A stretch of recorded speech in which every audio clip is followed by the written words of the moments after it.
Nous nous retrouvons à Beth Shemesh, ville située à environ 30 km à l'ouest de Jérusalem, en compagnie d'Alexandre Haïs, directeur de l'association Eden Ochalei Yaakov. Nous nous sommes rendus dans son centre pour adultes autistes qui a la particularité d'être la seule structure existante en Israël pour accueillir ces personnes. Alors, on est dans un endroit très particulier. Moi, qui je suis, Alexandre Haïs, je suis psychologue clinicien. Je suis venu vivre en Israël il y a 10 ans avec ma femme et tout plein de personnes pour créer un projet. Et notre but, c'était de créer un centre pour adultes autistes. Et puis quand on a décidé de faire notre alia, il y a quelques familles qui sont venues nous voir en nous disant « Et nous ?» Oui, et vous? Quelle est la question? Je ne suis pas agence de voyage, je ne suis pas l'agent juive. Pourquoi venir? Elle dit oui, mais il n'y a pas de structure. Donc on est venu ici avec un groupe. Finalement, il y a un groupe d'éducateurs qui ont été le début, le noyau de cette aventure et qui se sont dit allez, on part là-bas vivre, mais avec un projet.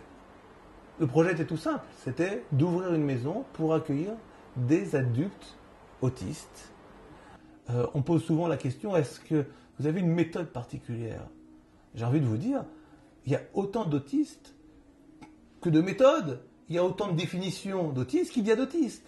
Donc, effectivement, nous avons une multitude de méthodes, en passant par des méthodes spécifiques, en passant par le corps, en passant par l'apprentissage. Mais avant tout, ce qui pour nous était le plus important, c'est que le sujet, la personne, puisse être au centre de ce qu'on allait construire autour d'elle. Ici, on travaille dans une notion qui s'appelle la psychothérapie institutionnelle. C'est-à-dire que on appartient à un groupe.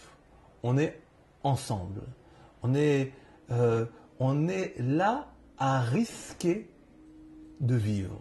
Le risque de vivre, c'est de partager avec l'autre. Pour nous, il est primordial que le matin, les personnes qui vivent ici, dans ce lieu, la maison de vie, puissent sortir et aller travailler.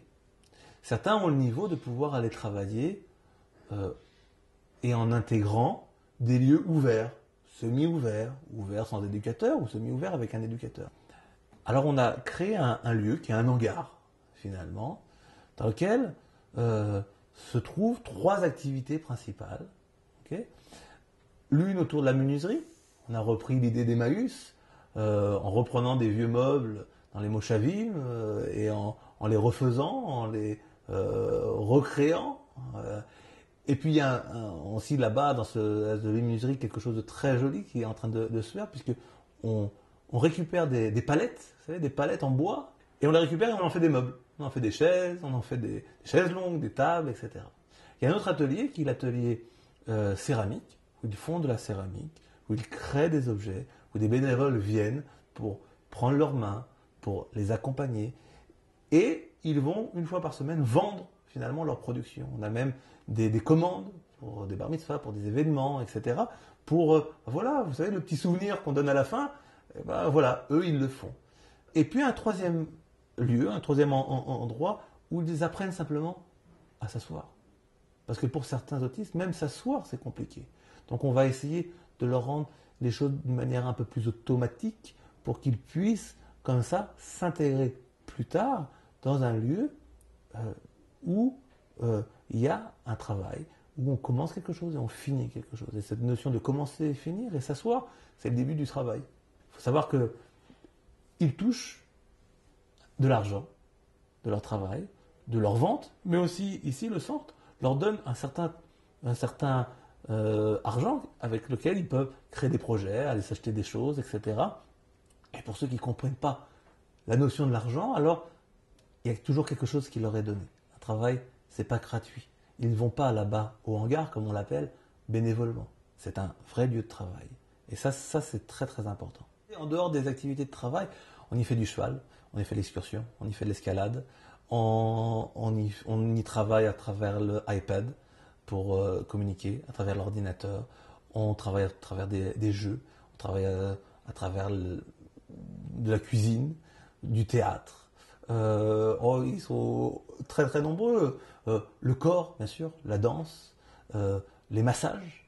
Alors là il y a réflexologie, toutes les médecines aussi alternatives.